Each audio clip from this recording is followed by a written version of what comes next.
Los Angeles Lakers nakahanap na ng bagong sentro na makakapag-dominant sa court. At Reggie Jackson may panibagong team. Samantalang si Spencer Dinwiddie wala na sa Lakers. Yan ang mga pag-uusapan natin dito sa video na ito. Unan natin pag-usapan itong si Reggie Jackson. Matapos na nga itong umalis sa Denver Nuggets na meron pang natitira ito sa isang taon na kontrata na kakahalaga ng $5.1 million. Bago ito may trade, 5 team pa ang nagkaka-interest dito. Ang Hornets, Sixers, Warriors, Mavericks at Timberwolves. Nakuha ito ng Charlotte Hornets at nang may kasamang 3 future second round picks sa deal na ito mula sa Denver Nuggets. Dahil dito kaya nagkaroon ito ng interest kunin ito ng Charlotte Hornets. Dahil sa meron pa silang bakanting salary cap para sa free agency ni Reggie Jackson. Pero wala pang isang buwan na i-waive naman itong si Reggie Jackson ng Charlotte Hornets. Ayon sa report, si Miles Bridges nag-resign contract sa Charlotte Hornets at nagkaroon na lang cap space nila ng $7.25 million para sa idadagdag na ng kanilang roster itong Charlotte Hornets. Kasama na dito si Reggie Jackson. Dahil na rin yan sa CBA, kaya nagpasya na lang ang management na kumuha na lang ng ibang player. Katulad sana sa pagka-interest nila kay De'Ante Melton at Najee Marshall. Nagkakahalaga sana ng $12.5 million.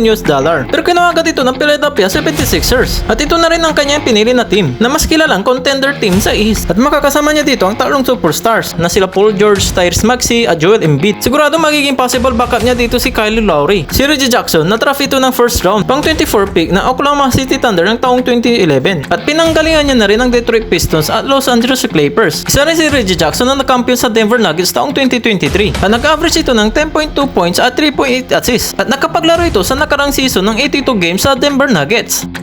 Ang susunod naman natin pag-uusapan itong veteran guard na si Spencer Dinwiddie na pinakawalan na nga ito ng Los Angeles Lakers at nag-average ito ng 10.5 points at 4.7 assists at muli naman na nga itong nag-sign sa Dallas Mavericks ng 1-year deal. Ayon sa report, plano ng Dallas Mavericks magagamit muli nila si Spencer Dinwiddie bilang backup guard ni Klay Thompson at para mapabilis ang pace sa game. Kung titignan nyo sa Dallas Mavericks ang kanilang roster ay punong-puno na ng mga guards. Ikasampu na dito si Spencer Dinwiddie. Puro mga offensive play pa mga ito at mga outside perimeter shooter. Bagamat sa nakarang season pa sana, gustong ulit kunin itong si Spencer Dinwiddie ng Dallas Mavericks pero mas pinili na lang muna ito sa Los Angeles Lakers. Na-draft ito sa second round pang 38 pick ng Detroit Pistons taong 2014 at kinuha naman ito ng Brooklyn Nets taong 2016 na nakasama niya pa dito sila Kyrie Irving at Kevin Durant at kinuha naman ito ng Dallas Mavericks taong 2022 na nakasama si Jalen Brunson at Luka Doncic at na-trade naman ulit ito pabalik sa Brooklyn Nets kapalit si Kyrie Irving para sa Dallas Mavericks taong 2023 at kinuha naman ng Los Angeles Lakers bago matapos ang trade deadline ngayong 2024. Ngayon naman ay pinakawalan ng Los Angeles Lakers na makakasama niya muli si Kyrie Irving, Luka Doncic at mayroon pang Klay Thompson para sa paparating ngayong NBA season.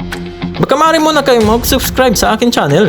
At ang huling pag-uusapan patungkol naman dito sa Los Angeles Lakers. Isa na nga sa binabala kunin ng Los Angeles Lakers itong si Jonas Valanciunas para sa kanilang kupunan at patuloy ang kanilang mga trade proposal sa mga iba-ibang team. Ang Los Angeles Lakers ay naghahanap pa ng sentro para sa kanilang roster katulad ni Jonas Valanciunas. Dahil nga sa balak ni JJ Redick para sa pagbabago ng kanilang lineup at sa kanilang game plan at aayusin nito ang role ng mga player. Gagawin nila sa kahit anong paraan sa free agency o kaya naman sa pamamagitan ng trade market. Dahil madalas ngayon ay nabibigyo ang Los Angeles Lakers sa kanilang mga trade proposal. Si Jonas Valanciunas ay na-draft sa first round pang 5th pick ng Toronto Raptors taong 2011. Palipat-lipat na din ng mga ibang team sa Memphis Grizzlies, New Orleans Pelicans at Washington Wizards at nag-average ito ng 12.2 points, 8.8 rebounds at 59.9% from the field. Malayo ito sa mga stats ang sentro ngayon ng Los Angeles Lakers na si Christian Wood o kaya naman si Jackson Hayes. Ayun na nga sa balita ng insider ay ang management ng Washington Wizards pwede sila magkaroon ng trade asset kay Jonas Valanciunas para sa Los Angeles Lakers sa pamamagitan pamalit kay DeAngelo Russell. Sa huling taon pa nito sa Lakers, nagkakahalaga pa ng $18.7